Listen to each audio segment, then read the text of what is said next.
Então, com muita alegria, com a palavra, a nossa Ione de Freitas. Obrigada. Uma boa noite a todos os companheiros. Gilberto estava falando dos tantos sinais, né? Nada é pertinho. A gente vem voando no coração para poder chegar até aqui e poder rever, né, alguns amigos que a gente já não vê há um certo tempo e estar tendo a oportunidade feliz de sentirmos a vibração, né, sempre tão intensa e sutil, né, esta mescla tão especial que esta casa oferece pela presença dos encarnados e da equipe espiritual que tão maravilhosamente a conduz. Então, na noite de hoje, como nós tivemos agraciados com o tema livre, que em geral é mais difícil para a gente escolher, nós pensamos um pouquinho e achamos que talvez o que fosse mais adequado aos nossos esforços últimos de estudos, de reflexão e principalmente de pôr a mão na massa, seria a questão da mediunidade. Então nós queríamos trazer, né, algumas reflexões para compartilharmos com vocês. Porque você sabe que está claramente na codificação dos médiuns que todos nós somos médiuns. Então nenhum de nós, mesmo aqueles que chegam, quem sabe hoje aqui pela primeira vez, estão começando a ter um contato com a doutrina, vão percebendo, porque é só a gente pensar um pouquinho, né, olhar um pouquinho para dentro do nosso próprio coração, e nós vamos entender por que esta frase faz tanto sentido. Todos somos médiuns, né?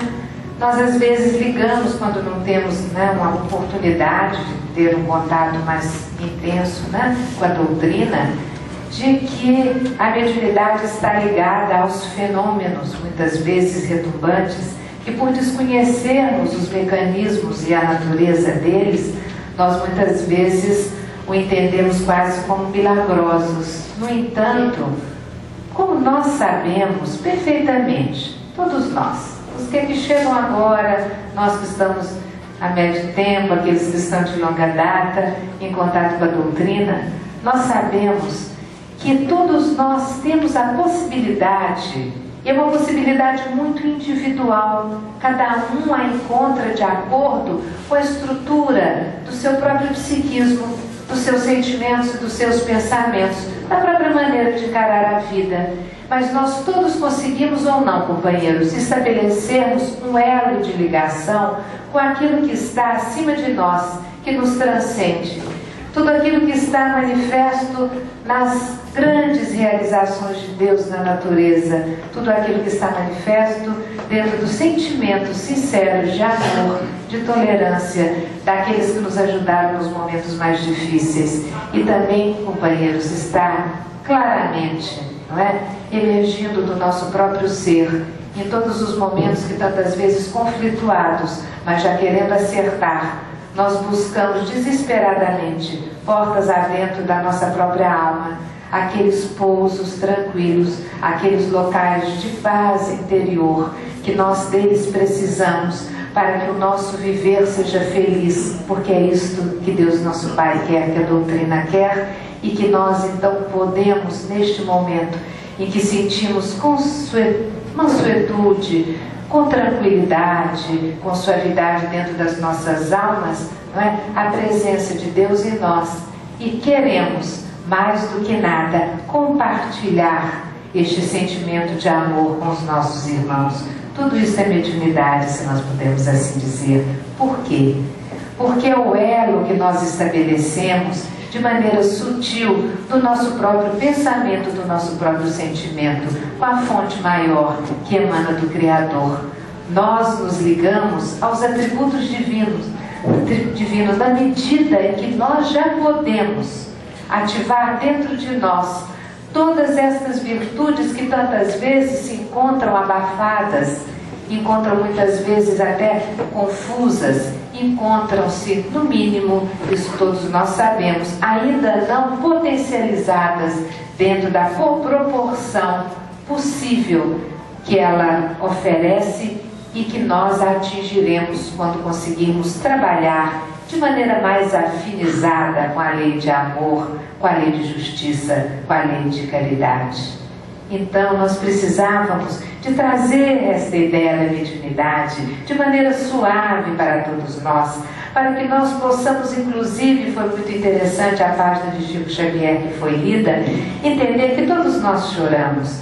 Nós choramos por dores conflituosas e conflituosas que nós abrigamos em nossa ânsia de evolução, na nossa angústia de progredir, que o Espírito Hermance Dufour, né, deixa tão claro naquele livro Reforma Íntima Sem Martírios, de tal maneira que nós percebemos claramente que todos nós abrigamos em nosso ser, por uma fatalidade evolutiva, determinadas faixas de conflito íntimo, através das quais nós percebemos que aquilo que nós gostaríamos de ser, porque já enxergamos enquanto meta, está ainda um pouco distante, às vezes que está muito distante, daquilo que nós já somos e daquilo que nós percebemos que a lei de Deus, na manifestação que é trazida na criação e nos nossos próprios companheiros que já caminham mais rápido do que nós, na sua escalada evolutiva do ponto de vista intelecto-moral, nós vamos perceber então, companheiros, que nós entraremos muitas vezes nestas situações de conflito. E aí, o que fazer? Aonde buscar? A quem recorrer? E nós vamos vendo então que o Evangelho do Senhor Jesus, ele vai trazendo a palavra, né, do Mestre, que é o médium de Deus. Por quê? Porque ele desdobra com singeleza e com facilidade toda aquela receita de vida e de alegria que está à altura das nossas próprias mãos. Então vamos perceber, todos nós somos médiuns, todos nós podemos conectar nossa mente, nossos sentimentos com as vibrações que promanam de Deus nosso Pai, vertidas através, por permissão dele, dos espíritos excélsios que já alcançaram um patamar evolutivo maior. Mas nós, em alguns outros momentos, quando a nossa mente turva pela dor, pelas paixões, pelos conflitos, não nos permite que enxerguemos o caminho a percorrer, iremos enxergar no Evangelho que traz a palavra de Jesus, o médium de Deus, né? Todas estas articulações mentais e práticas, porque ele é extremamente direto para nos abrigar. Por que nós quisemos trazer essas questões antes de entrar, inclusive em algumas ponderações que iremos tentar listar aqui no quadro, para que nós entendamos que a gente chora de vez em quando pelos próprios conflitos, por percebermos estarmos sensíveis à dor alheia, mas que chorar, como diz Chico, é só de vez em quando, porque quem abriga no coração o Evangelho de Jesus, quem entende que existe este canal de comunicação que é, né, aberto a todos nós, pode ter a segurança de ter sempre um companheiro ao nosso lado, que vem através das palavras do Evangelho, mas que também é, de certa maneira, concentrada enquanto presença de Deus junto a nós, pela presença amorável dos nossos guias espirituais. Aí, tendo a mediunidade conhecida como ostensiva, para quem não conhece, são aquelas manifestações da comunicação, né, do plano espiritual superior, comunicações sérias, comunicações amorosas, comunicações de bom senso, úteis principalmente para nós. Essas comunicações vêm sendo transmitidas, né, por aqueles chamados médiuns ostensivos, que não só as captam e guardam para si, como conseguem transmiti-las através da psicofonia, revestindo aquele pensamento com as palavras do seu próprio acervo psíquico, não só desta encarnação, um acervo muitas vezes milenar, ou que vem muitas vezes pelos lindos trabalhos de pictografia, quando a alma do artista, que continua suas pesquisas no espaço, é convocada a vir colaborar novamente, e através do processo de uma incorporação e de um domínio dos próprios movimentos dos braços e dos pés, do olhar às vezes aberto, outras vezes não, portas adentro da alma daquele artista já desencarnado, através da presença do médium, nós vamos poder nos beneficiar com a beleza estética da obra trazida. Então, essas manifestações, só para percebermos que são as ditas ostensivas, mas todos nós somos médiuns. Por quê? Aí nós vamos chegar lá. Vamos ver o que a espiritualidade maior nos diz, através das palavras de André Luiz, sobre a mediunidade. E aí nós vamos ver, por que será, gente, que existe a mediunidade? Qual que é a finalidade dela? Para que vocês acham que serve? Comunicação. Vamos lá. Comunicação, posso completar entre os dois planos? Certo? Então, comunicação entre os dois planos. Então, isso quer dizer, o plano nosso, encarnados, vou puxar minha cadeirinha para cá, e vamos colocar acima, desencarnados, no sentido aqui. Então, vamos colocar tanto os nossos companheiros que precisam de apoio, porque nós temos no Evangelho claramente, né, a relação de autoridade e a relação entre os superiores e inferiores. Nós sempre estamos colocados numa determinada posição dentro de todo o quadro evolutivo da humanidade, em que existem almas encarnadas ou desencarnadas que já, né, se aprimoraram muito mais do que nós e que nos ajudam amorosamente, porque eles abraçam a ideia da solidariedade e da fraternidade. Mas nós também temos que perceber que continuamente Deus coloca na nossa vida, à nossa frente, irmãos que são mais sofridos do que nós, e que eles então, sem dúvida, poderão receber o nosso acolhimento, o nosso consolo e o nosso amor. Mas nós então sabemos que os desencarnados seriam aqueles que já atingiram um grau, vamos pôr, de superioridade, e os outros não vou pôr de inferioridade, porque acho que a gente não tem, não é, ainda competência para nos colocarmos nessa posição, mas são aqueles ainda mais sofridos, porque ainda conhecem menos a lei de amor e a vivenciam menos ainda do que nós, necessitam de tantos cuidados. Então seria a comunicação entre os dois planos. Que finalidade será que a lei de Deus promove esta comunicação? Vamos pensar. Consolo? Ótimo. Pois é, aí a gente pensa assim, toda a codificação foi estruturada através desta comunicação. Há consolo maior para as nossas vidas do que o esclarecimento lúcido, amoroso, sério que a doutrina nos traz? Então, de fato, não é um consolo, e aí vou eu acrescentar, este consolo serve, esta elucidação serve, este acompanhamento amoroso, lúcido que a doutrina traz pela codificação e através daqueles que a exemplificam, não é? Ele diz respeito e atinge a uma ou duas pessoas? Ele visa atingir a humanidade incondicionalmente? O rico, o pobre, o homem, a mulher, o jovem, a criança, todos. Então, visa atingir a humanidade.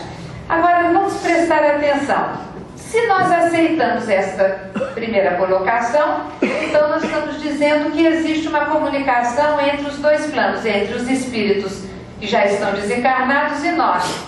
Então, se existem os espíritos desencarnados e eles mantêm individualidade, vamos puxar algo bem direto, como a própria presença dos artistas pintores através do trabalho da pintura mediúnica.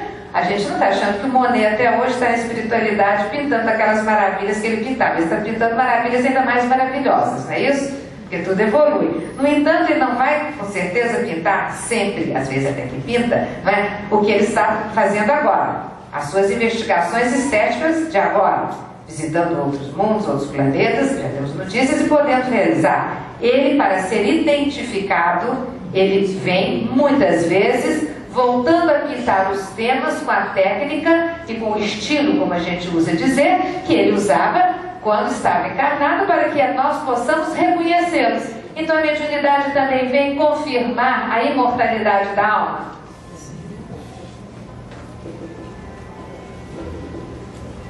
E aí está subtendido o quê? A manutenção da individualidade, que está em constante crescimento, não é isso? Não fica paralisado.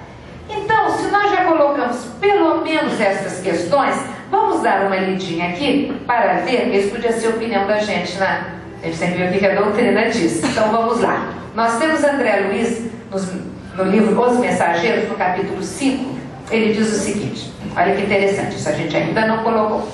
As transições essenciais da existência na Terra encontram a maioria dos homens absolutamente distraídos das realidades eternas. A mente humana abre-se cada vez mais para o contato com as expressões invisíveis, olha essa frase, dentro das quais funciona e se movimenta. Quando falamos sempre a pátria do espírito, né? Isto é uma fatalidade evolutiva. Posso acrescentar? Isso é dele, então é nosso, vou pôr em preto. Então, a mediunidade é uma fatalidade. A letra é horrível, né, gente? Apesar de estar dando. Evolutiva. Isso o que a gente então percebe? Se é uma fatalidade, tem que acontecer, está na lei. A lei de progresso. E aqui está dizendo que cada vez mais nós vamos então manter, né, a nossa própria possibilidade, né, de ligação com essas forças invisíveis, cada vez de maneira mais intensa e mais sutil. Em outro trecho ele nos dizia já, André Luiz, que a quantidade de médiuns, né, ostensivos ou não, porque todos somos, mas ele estava trazendo mais enfaticamente a questão até da mediunidade ostensiva, porque dizendo que cada vez essa quantidade iria aumentar, mas que passo a passo também, olha que coisa interessante, porque há que vir com muita clareza muitas vezes, não é? A questão do consolo, a questão do esclarecimento, a questão então de toda essa dosagem de misericórdia que a lei vai nos dando, mas dizendo também que a qualidade da mediunidade, na medida em que a humanidade avança, porque a lei do progresso nos arrasta, querendo ou não, a gente pode caminhar, né, mais sintonizado com ela, aproveitar e sermos mais rapidinhos. Ou então a gente vai reclamando que nem criança e tal, mas vai, né? E aí o que acontece? A qualidade da mediunidade vai se tornando cada vez mais sutil. Então a questão fenomênica não vai sendo mais tão necessária. Por quê? Porque não é mais necessário espantar o outro, tocar o outro pelo fenômeno, porque nós, né, pela própria evolução intelecto-moral, iremos tendo a facilidade que pela nossa própria vontade, pela nossa própria disponibilidade psíquica, nós iremos conectando toda a nossa tessitura perispirítica com aquela dos espíritos que se debruçam amorosamente sobre nós. Vamos outra vez lembrar do nosso guia, porque a gente trata muito mal o nosso guia, né? A gente até tem uma coisa bem reservada, que é ótimo. Então vamos ficar cá, o guia também acho ótimo. Mas também a gente não dá a mínima, né? A gente para pensar 2 minutos quando faz as reflexões, valorizando isso. Não precisa de saber, que vira tudo uma coisa de curiosidade. Precisa de saber quem é, como é. Precisa de sentir. Precisa de se ligar a. Precisa de ter confiança em. Precisa de ter a certeza de. Porque na hora que a prova superlativa vem, fica até difícil. A gente abre o Evangelho 80 vezes, não é não? Cabeça baixa, para ver o que sai. Não era isso que eu queria. Não era isso que eu queria. Computando que teve, né, uma página jurídica aqui, papelzinho para abrir, na página não era aquele. Aí cansa o Evangelho, aí muda. Né? Aí a gente vai para a palavra de vida eterna, abre. Também não resolveu. O guia está aqui. Mas o que acontece? Nós não temos calma interior para fazermos um processo de interiorização, que a gente vai ver daqui a pouquinho a necessidade dele, para que naturalmente, como o ar que nós respiramos, sem ser uma coisa sistemática, metódica, no princípio tem que ser, que nós poderemos então ir automatizando por um querendo, ligarmos-nos de maneira mais constante possível, mais sutil e permanente possível, com este amorável amigo que nos acompanha, que participou do planejamento reencarnatório e que, se nós por acaso detemos a mediunidade ostensiva, foi ele que junto conosco pensou nessa possibilidade, programou-a, nos habilitou a e nos acompanha torcendo por nós. Então, o que nós percebemos? Nós percebemos que dentro de toda essa condição que aqui está, nós vamos vendo que nós não caminhamos sozinhos, detendo a mediunidade ostensiva ou não, buscando canalizar a minha mediunidade ostensiva, não só dentro das minhas tarefas na casa espírita, mas podendo ser médium equilibrado 24 horas por dia. E se eu não sou médium ostensivo, do outro lado, então, na outra mão, eu vou perceber que eu poderei sim ir escolhendo, abraçar determinadas tarefas específicas para que eu possa ser útil, para que eu possa servir melhor, para que eu sirva com amor e com alegria, mas eu também serei médium 24 horas por dia em todas as minhas funções. Isto vai fazer com que daqui a pouquinho nós possamos mergulhar no nosso raciocínio na relação que é o centro do que eu queria trazer, que é mediunidade e reforma íntima. Porque isso diz respeito a todos nós. Isso interessa a todos nós. Mas vamos continuar aqui para nós perdermos o pé, porque quem que disse que tem o amigo espiritual? Outra vez, eu disse, eu falando para vocês, né? Então a gente vai lá no André Luiz. Está nos Domínios da Mediunidade, no capítulo 16, Mandato Mediúnico. Quando o médium se evidencia no serviço do bem, pela boa vontade, pelo estudo e pela compreensão das responsabilidades que se encontra investido, recebe apoio mais imediato de amigo espiritual, experiente e sábio, que passa a guiar-lhe a peregrinação na terra, governando-lhe as forças. Nós sabemos que isto se torna duplamente evidente, e aqui fica muito claro nesse trecho.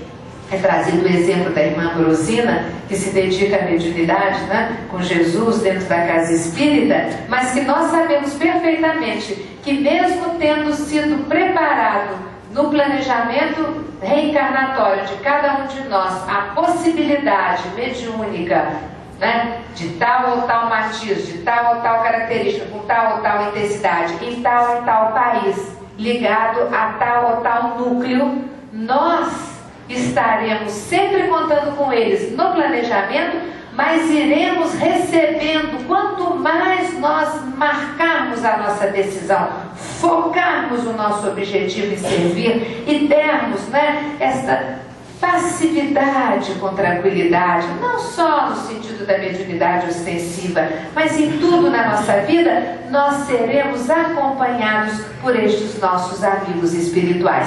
Então vamos lá, pensar agora mais duas coisas. Vou voltar para o vermelho. Vamos aqui partir para que, sendo essas algumas das questões que justificam a mediunidade, o objetivo da mediunidade, já sabemos que é uma fatalidade, e que ela vem para mostrar a imortalidade da alma. Ela é um elo entre os dois planos e é um elo que nos serve de consolo, seja nesta posição de recebermos os irmãos que vão nos ajudar, que estão no nível de equilíbrio maior que o nosso, ou seja, quando a gente ajuda, vamos fazendo este elo, nós vamos perceber, se vocês concordam com o que está aqui, fez parte do planejamento. Então, houve um planejamento. Vou ler ali depois. E, além do planejamento, nós temos um amigo espiritual. Isso é bom, porque a gente vai ter a sensação daqui a pouco que nós ganhamos a cena, não é? Todos nós. Sorte grande. Depois a gente vai reclamar. Por quê? Mas a mediunidade traz isso, traz aquilo, que traz o desconforto, não sei o quê. Mas vamos pensar, olha tudo isso. Houve um planejamento. Nós temos um amigo espiritual que nos acompanha e vou dar uma lidinha aqui rapidinho para vocês. Olha assim. Gabriel e Ambrosina planejaram a existência atual muito antes que ela se envolvesse, Ambrosina, nos densos fluidos da matéria, da vida física. Agora, foi planejado, mas será que o plano espiritual vai nos abrir uma possibilidade que a gente não esteja, de fato, habilitado e adestrado para ela? Eu estou chamando a atenção agora tanto da mediunidade ostensiva como da não ostensiva, e vamos ver então o que acontece, se tem ou não tem planejamento. Aí nos Mensageiros, no capítulo 3, tem o seguinte: organizamos turmas compactas de aprendizes para a reencarnação. Médiuns e doutrinadores saem daqui a centenas anualmente, tarefeiros do conforto espiritual, e caminham-se para os círculos carnais com quantidade considerável, habilitados pelo nosso centro de mensageiros. Então, além do mais, nós fomos o quê? Treinados.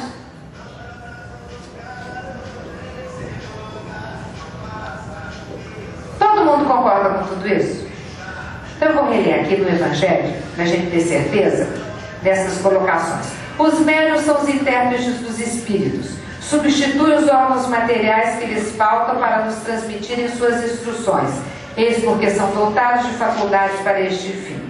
Nesses tempos de renovação social, tem uma missão particular, são as árvores que devem dar o alimento espiritual aos seus irmãos.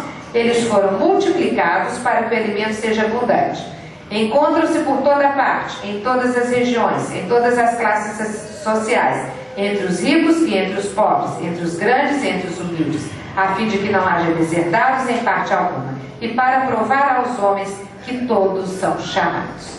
Então, antes da gente chegar agora no segundo ponto, nós vamos tomar uma página de André Luiz, que é o capítulo 30 do livro Nos Domínios da Mediunidade, e ele nos fala de uma maneira lindíssima como que a mediunidade que nós estávamos aqui comentando, né, que se espalha, porque é uma fatalidade evolutiva, toca a cada um de nós, e como aqui foi tocado no Evangelho de uma maneira muito específica, né, na questão mesmo da mediunidade ostensiva, daqueles que vêm transmitir, não é, os ensinamentos, as orientações, assim como, né, todos os médiuns que trabalharam na codificação, na elaboração, por exemplo, do Livro dos Espíritos, que tivemos aquela pergunta dita. Agora vamos prestar atenção, que acho que aí ninguém vai dormir, vai ficar todo mundo prestando atenção, porque isso diz respeito a todos nós. Olha como ele diz.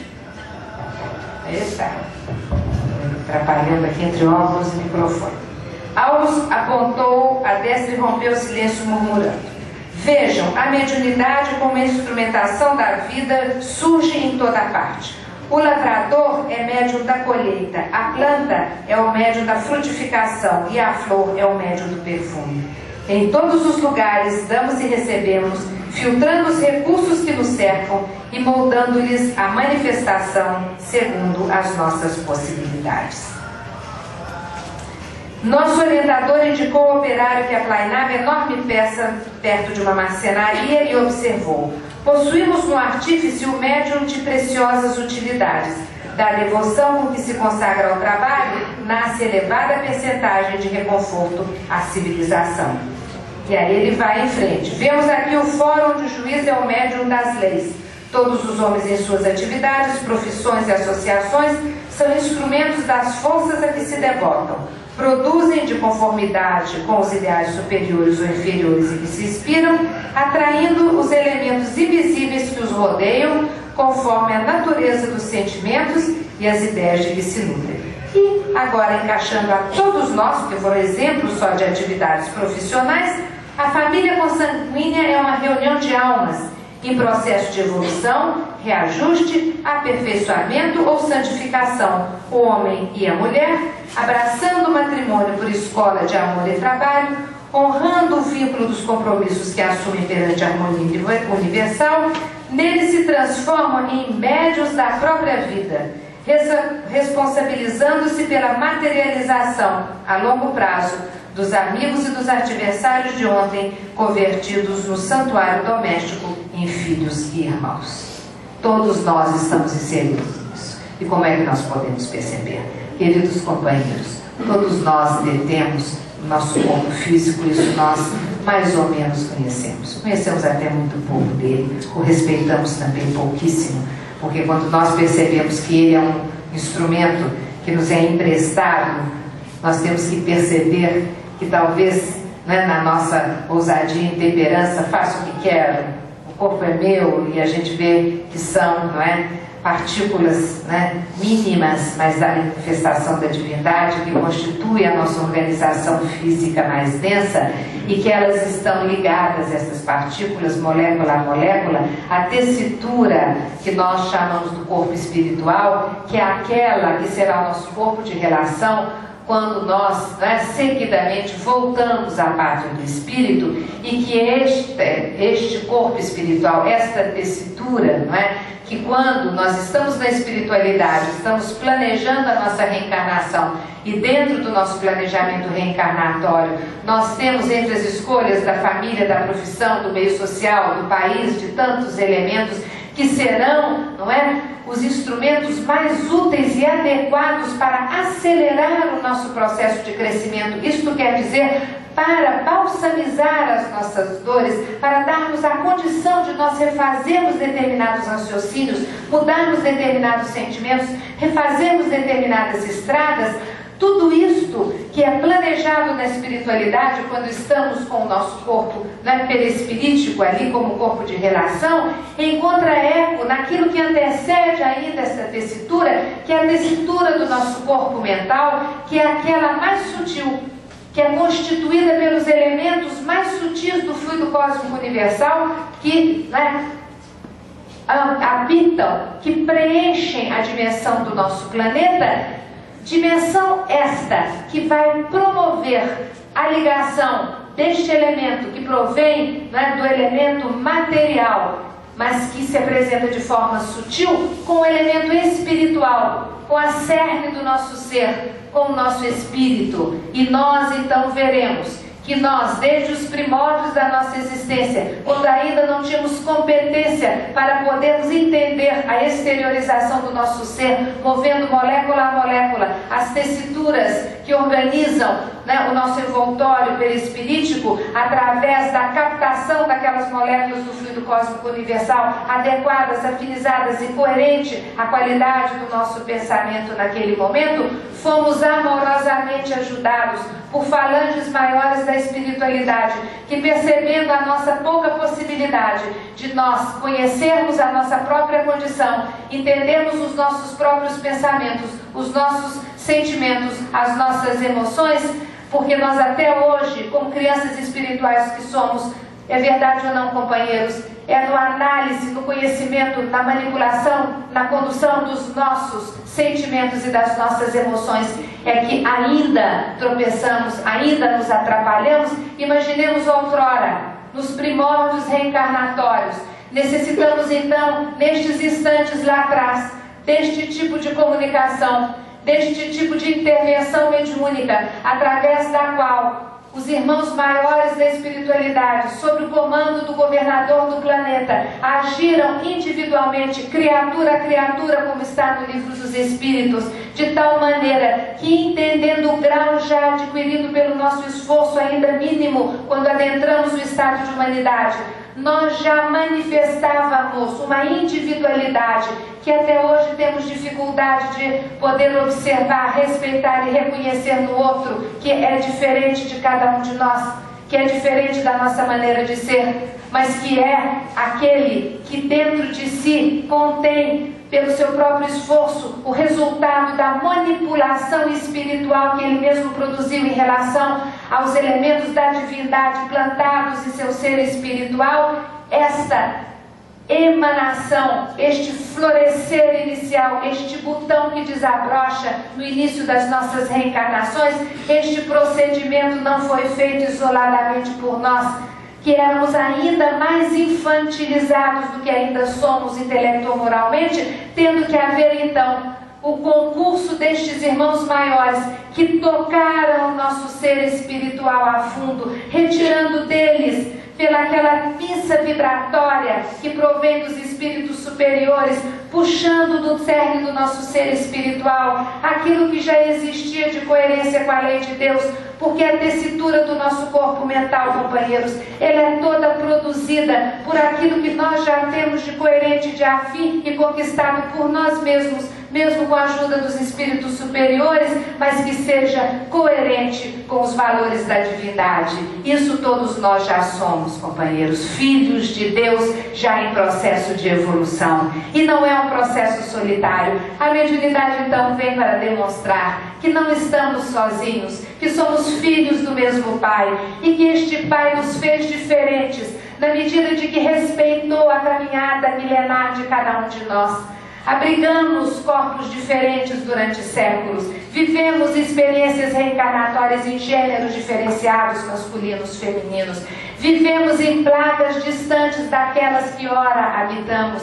Vivemos em situações muitas vezes tribais, lutando contra as intempéries da natureza, aprendendo a respeitar todas as manifestações que provêm do mar, da terra, do ar. Aprendemos pouco a pouco, porém somos todos unidos por um só sentimento de filiação ao Pai. E por causa deste sentimento maior, aqueles que conseguiram se desprender dos pesos da matéria, que muitas vezes nos confunde, porque muitas vezes nós sabemos só utilizá-la como instrumento moralizador do nosso próprio ser, porque nós podemos espiritualizá-la e trazê-la enquanto companheira do nosso processo evolutivo. Aqueles que assim o fizeram, que estão à nossa frente, estes, quando éramos muito pequeninos espiritualmente, se debruçaram sobre nós, nos ampararam, mas não só nos protegeram. Esta beleza da mediunidade.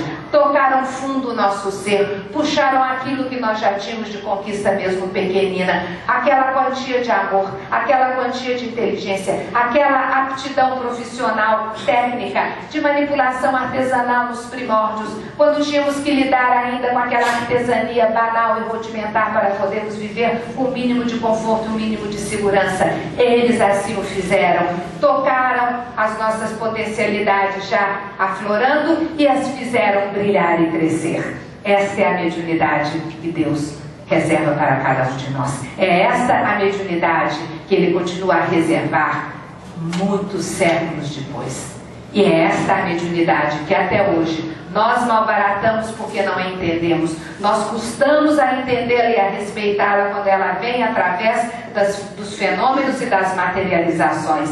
Porque na hora que ela se manifesta outra vez, como há milênios atrás, buscando continuar a elaborar esta tessitura sutil do nosso corpo mental, porque esta tessitura que envolve o cerne do nosso ser espiritual é o nosso patrimônio verdadeiro. Esta nos acompanha, esta mudaremos de planeta, iremos para planetas de regeneração, iremos quiçá mais tarde, sem dúvida, para os planetas felizes, mas esta tessitura, este bordado inacreditável, que as nossas próprias queridas, grandes bordadeiras do Nordeste devem de alguma maneira ter sintonizado, estas teias magníficas do psiquismo humano, quando ele vai sendo balsamizado e conduzido pelo psiquismo divino através do psiquismo dos amigos espirituais que tanto nos amam, nós vamos vendo que é esta tessitura que vai sendo construída, ela é que é a evidência da nossa individualidade,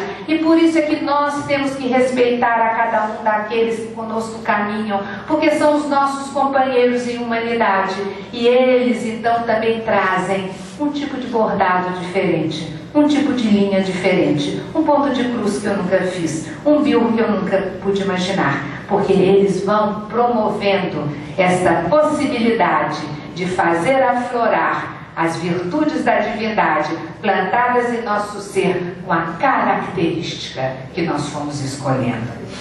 E aí então nós hoje percebemos, dá para pensar na mediunidade sem entendermos que a mediunidade ela é para todos. Por isso é que aqui está neste trecho magnífico de André Luiz, o pai e a mãe são meios de materialização, segundo ele, materializam os corpos para a reencarnação dos espíritos. Nós vemos muitas vezes aqui que aquele artesão que está ali lutando com seus instrumentos às vezes precários, quanto aquele pedaço de madeira, ele está ali trabalhando sob a influência daqueles que já lidaram com aquele teor de matéria, já conheceram aqueles instrumentos e de tal maneira agem sobre ele que aquele produto irá de fato contribuir para o maior conforto material, para que as faculdades espirituais vençam. E agora então neste ponto chegamos, o que nós vamos pensar? E nós?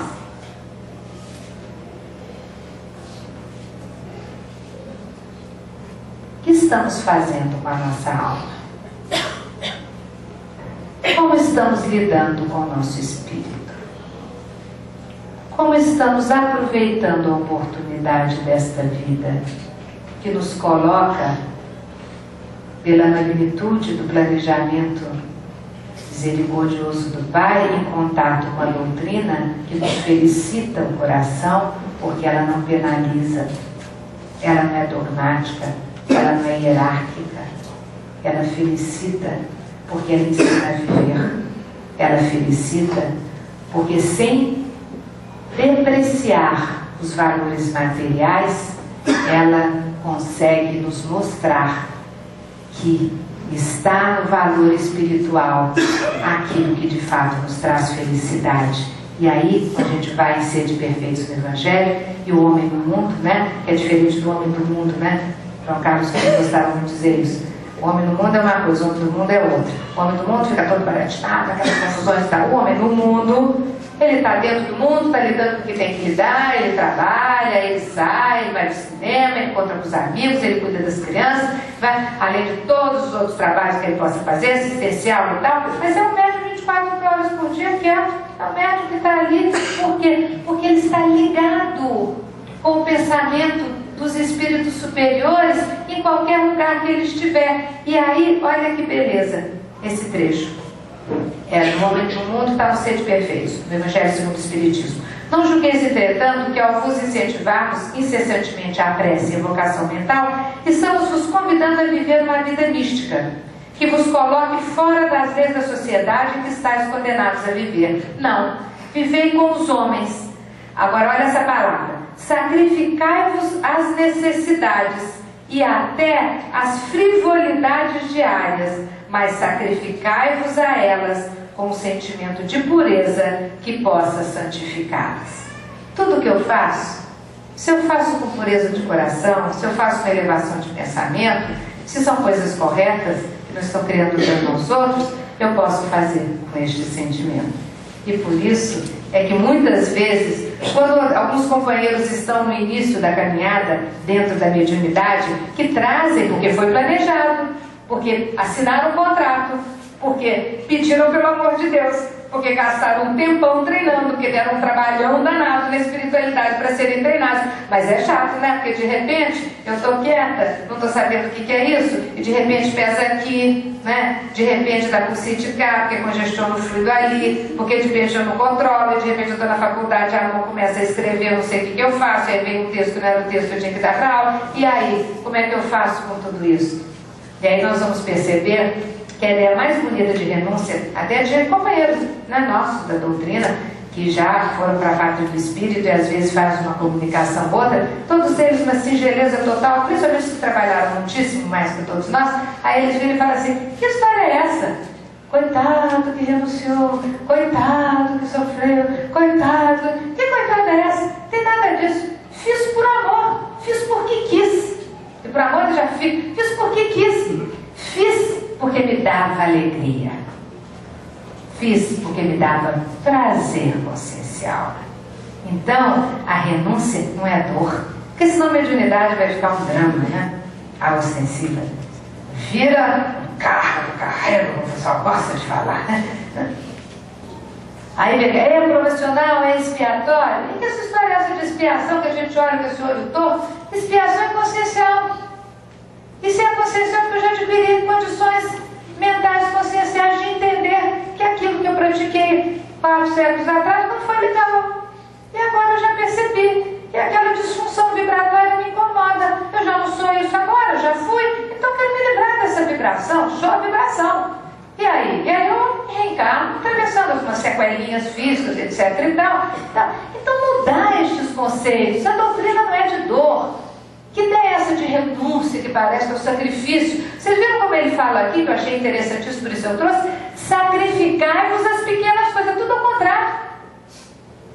Para o espírito evoluído, muitas vezes você tem que fazer alguma coisa e tal, dentro do mundo, até para acompanhar a família, para poder ter um elo, para ter contato com as pessoas. Às vezes até um certo sacrifício é isso. Porque você está lá todo ligado nas suas coisas, mas metade da reflexão, você faz essa ligação. Então, vamos percebendo isso, que a gente quis trazer antes de continuar aquela questão, como é que a gente está em relação à nossa própria consciência. Vamos deixar essa ideia de mediunidade ser mais trabalhada? Mediunidade não tem a ver com algo que foi imposto. Eu pedi, aceitei, fui habilitado a. Assim como, né, os outros dados do planejamento reencarnatório. De família, de país, de lugar, etc e tal. Eu continuo a dizer que a gente ganhou a sorte grande no Brasil. Ligado à casa espírita séria, com a possibilidade de ter o contato com a doutrina, que é mais que a gente quer. Mas aí a gente vai pensar assim, mas também não é assim, né? Que olha, eu tenho um chefe. Eu falei, tem uma filha que não trabalha. Mas vocês acham que a mediunidade veio? Eu não trouxe não, mas quem quiser olhar, na página 182, não vai ficar coisa demais, no Reforma Íntima Sem Martírios, a Irmã do Fogo tem um trecho lindo. Eu só trouxe mais para dizer que eu gosto do trecho, que a gente tenta fazer negócio com Deus. Já que eu vim com a mediunidade, então eu quero a família legalzinha, ninguém vai me dar trabalho, a chefia tem que ser, olha, uma lisura, eu quero ganhar um dinheirinho, não quero muito, mas eu quero, né, para eu ter segurança, porque aí eu não tenho que me preocupar, eu me dedico legal, não é isso? A gente faz essas coisas. Mas quem que disse que a gente no planejamento reencarnatório vem só com o planejamento da mediunidade? Ela é uma das camadas, estão entrelaçadas. Então eu sou médium 24 horas por dia, ostensivo ou não, e eu vou lidar com o meu chefe complicadinho. Exatamente naquele dia que tem o trabalho da desobsessão é que complica, sabia? Eu acho que eu não vou mais fazer esse trabalho não, porque desde que eu comecei a fazer esse trabalho mediúnico começou a complicar mais, sabe? Que é exatamente porque eu estou no trabalho que complica. É isso, gente. É lógico que não é. É lógico que eu estou mais sensível, é lógico que a minha responsabilidade é maior porque eu sou mais lúcido, e é lógico que eu adquiro um conhecimento muito maior porque me é dado e facultado a possibilidade de ouvir daqueles companheiros que já foram para o outro plano o resultado na espiritualidade daquilo que eles fizeram aqui, que é parecidíssimo com o que a gente está fazendo. Eu sou você amanhã, então não é ótimo? Aí eu paro para pensar. Então, vocês estão percebendo que a mediunidade com Jesus, ela nos coloca num sistema constante, porque isso aqui é maravilhoso, a disciplina que a doutrina pede. Então, é sistemático. Então, toda semana, às vezes 2 vezes na semana.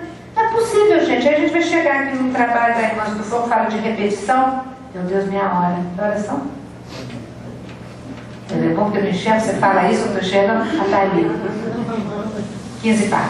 Bom, eu ainda quero falar esse negócio da Irmã do Fogo, que é ótimo. Porque o que acontece? Aí a gente vai tendo que perceber que nós vamos precisar de valorizar a oportunidade que no trabalho sistematizado mediúnico, né, seja no básico, qualquer trabalho mediúnico, né, nós vamos, naquele momento, somos médios 24 horas, mas naquele momento, nós estamos sob o influxo. Lembra quando a gente era menorzinho, que a gente ainda agora? Nas primeiras encarnações, quando eles nos ajudavam a fazer a tessitura do corpo mental, nessa hora também, eles se debruçam de tal maneira. E aí, minha gente, também não dá para não ser, né? A casa espírita super preparada.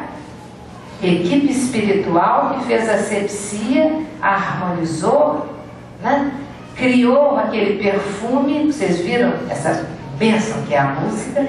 Desenvolve, gente. A gente se emociona, abre as comportas, fico menos amedrontado.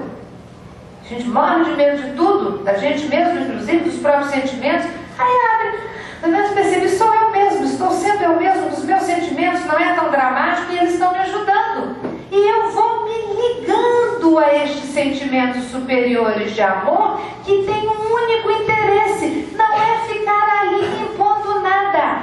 Eu não vou achar agora, mas eles nos dizem que não somos servos, que não querem servos, que eles querem companheiros de doutrina.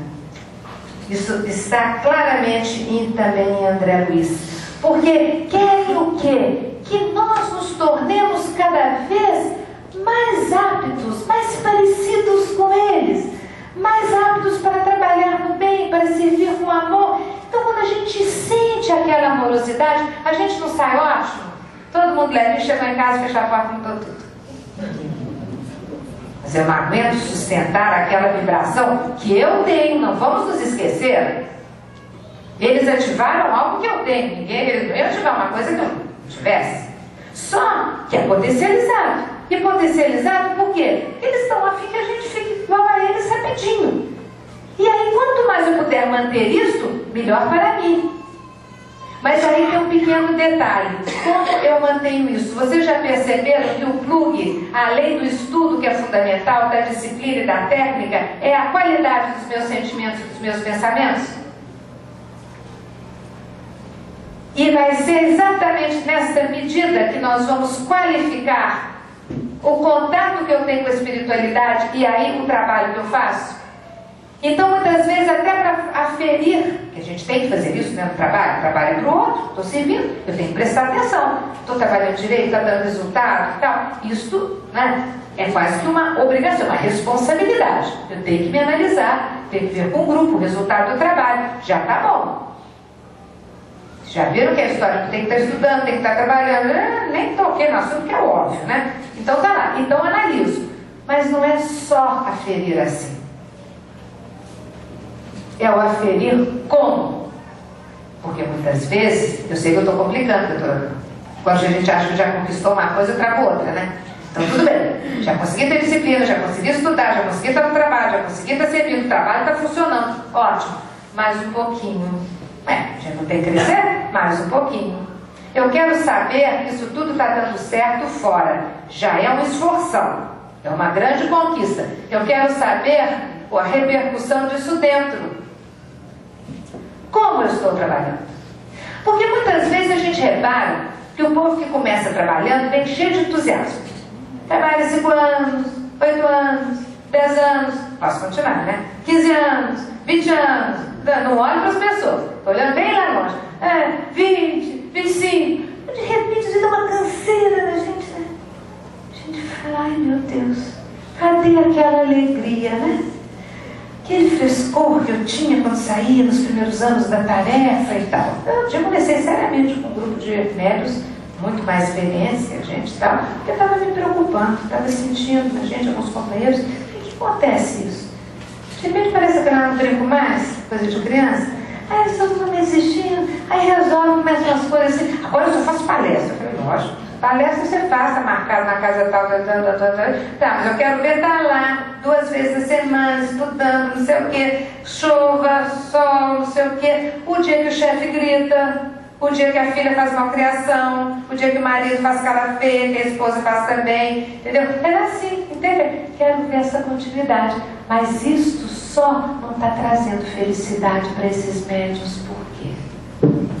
Aí nós fomos tentando analisar junto com o Espírito Irmãos do Fogo, que fala da importância da reforma íntima, e a gente vai vendo que sem nós mobilizarmos os nossos sentimentos constantemente e fazendo uma avaliação de como que os nossos sentimentos estão e buscando dar nova direção aos valores que já possuímos, tudo isso está no Reforma Íntima Sem Martírios, e corrigindo assim as deficiências cujas raízes ignoramos ou não temos motivação para mudar, de repente, vamos lá atrás.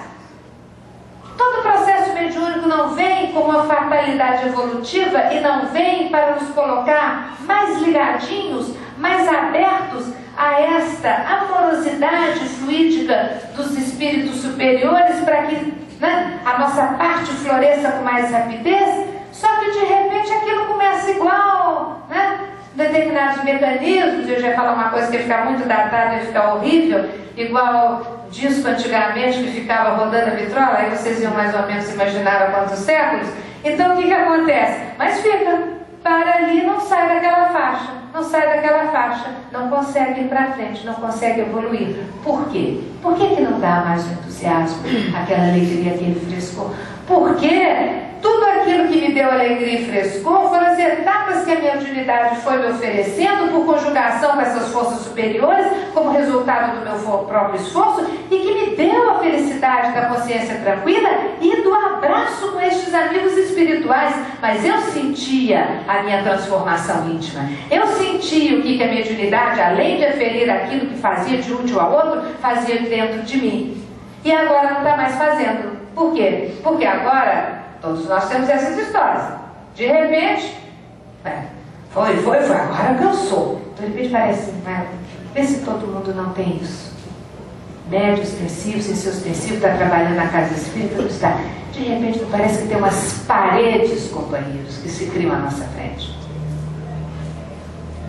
Onde nós não conseguimos, às vezes, identificar qual a dificuldade daquela emoção, qual a dificuldade daquele sentimento. E quando a gente busca e tenta, digamos, com esforço, a gente localiza aquela pele. Mas eu não consigo ainda lidar de outra maneira. Eu não consigo dar uma nova direção àquele sentimento. E ele vai me paralisando o ser espiritual. Ele me deixa em banho-maria, como se diz. Eu não estou parado, graças a Deus eu não largo o trabalho, eu seguro no trabalho.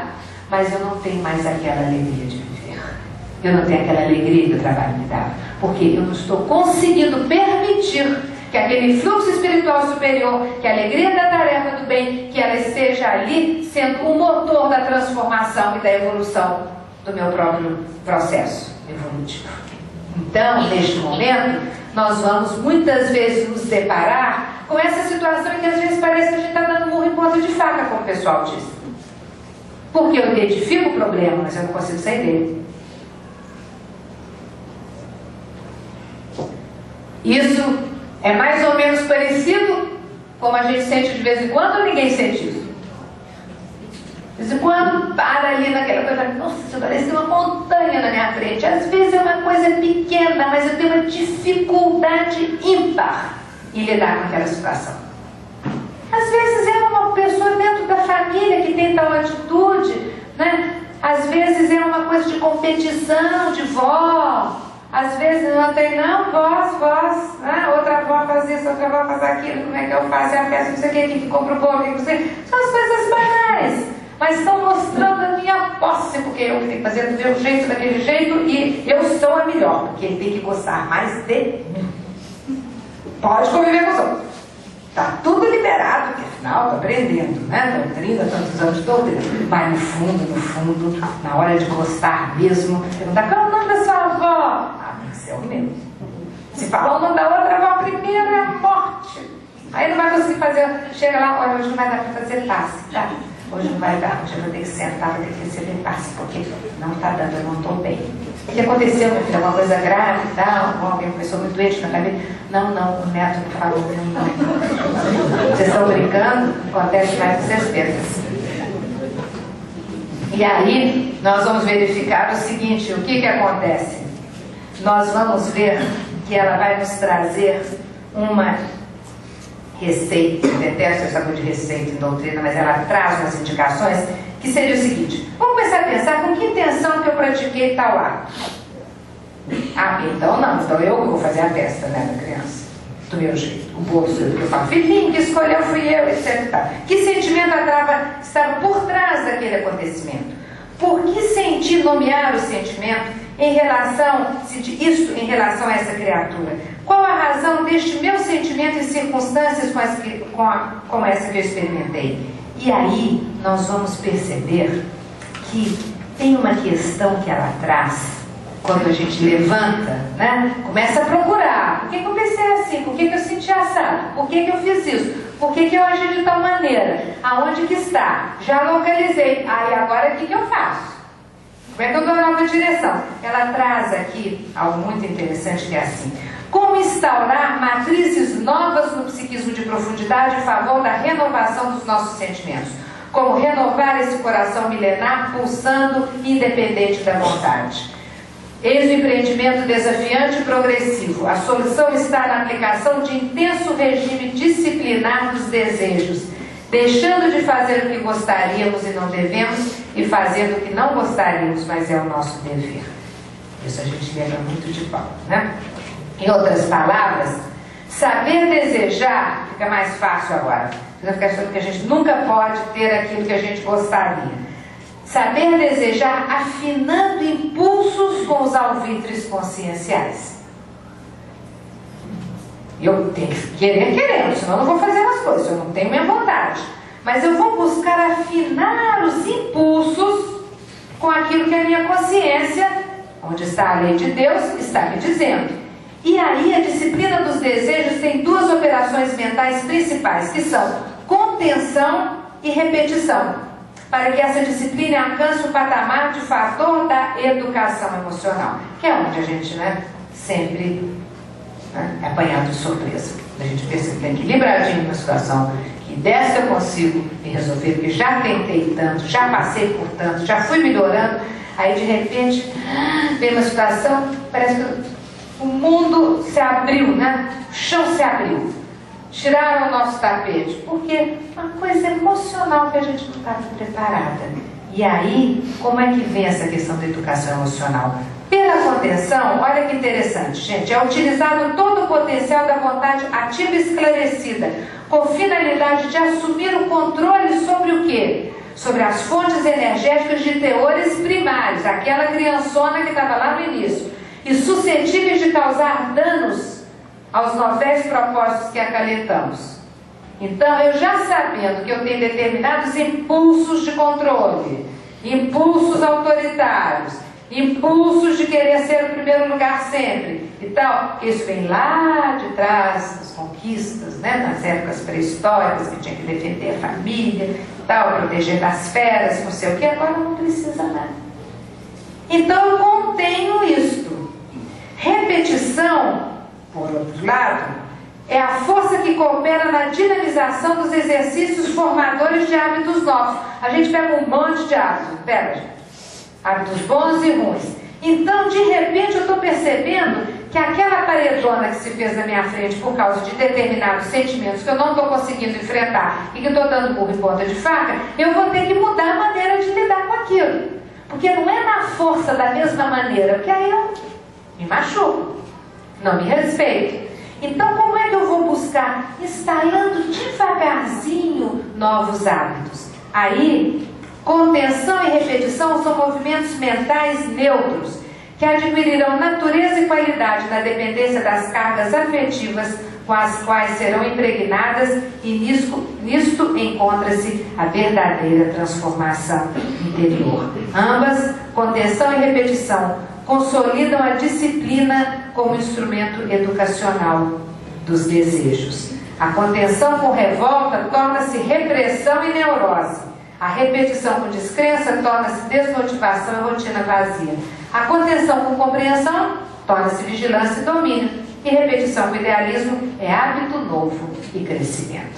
Então, o que nós poderíamos hoje trazer e pensar é que Emmanuel Dufour também nos traz o significado da palavra renovar, porque nós estamos aqui tratando exatamente disso, do processo de renovação dos nossos sentimentos. Nós podemos ser muito determinados, que já é uma qualidade, sermos perseverantes, mas temos que poder cada vez mais entender qual é o foco, em que direção que nós estamos indo. E aqui então, renovar, que ela nos traz, é extrair da alma os valores divinos que recebemos quando fomos criados. Então voltamos àquele ponto inicial. A mediunidade com Jesus virá sempre, para em qualquer momento trazer para nós a possibilidade de, entrando em contato com o nosso próprio ser, nós iremos identificando dentro de nós não só as dificuldades, mas as conquistas. Não só aquilo que hoje eu ainda não consigo lidar, é natural, eu não sou espírito perfeito, não estou ainda conseguindo. O meu conflito é porque eu já quero, mas eu não consigo. Ótimo, é a angústia da melhora, como ela disse. Isso daí é necessário.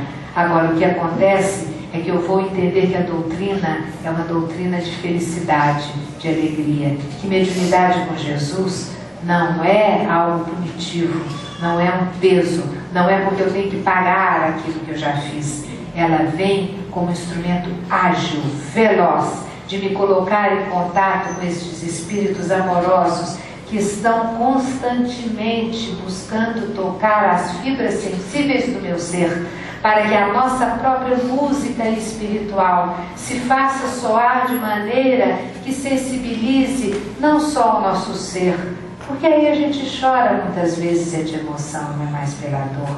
Nós estamos habituados, inclusive, a entender o choro, a lágrima, somente como uma expressão da revolta, como uma expressão da dor física superlativa, como uma expressão daquele conflito psíquico terrível. Vamos tentar entender que tantas vezes, quando essas fibras sutis do ser, elas são tocadas pela música celestial dos bons espíritos, nós entraremos em harmonia e o nosso próprio ser irá, no momento adequado, ir então criando estes ecos das vibrações superiores. Nós seremos os primeiros a sermos beneficiados e através de um campo magnético então renovado, diferenciado, seremos os bons médiuns, porque não há bom médium sem bom homem, nos diz André Luiz. E nós então veremos que no nosso cotidiano, no nosso dia a dia, no nosso respirar, estudar, conviver, nós iremos já por um automatismo lindamente conquistado, em conexão mediúnica com os amigos do plano maior, aqueles que tanto nos amam e velam por nós iremos por um automatismo feliz da lei, ir irradiando em torno de nós aquele magnetismo que espíritos como Chico Xavier tanto souberam exemplificar.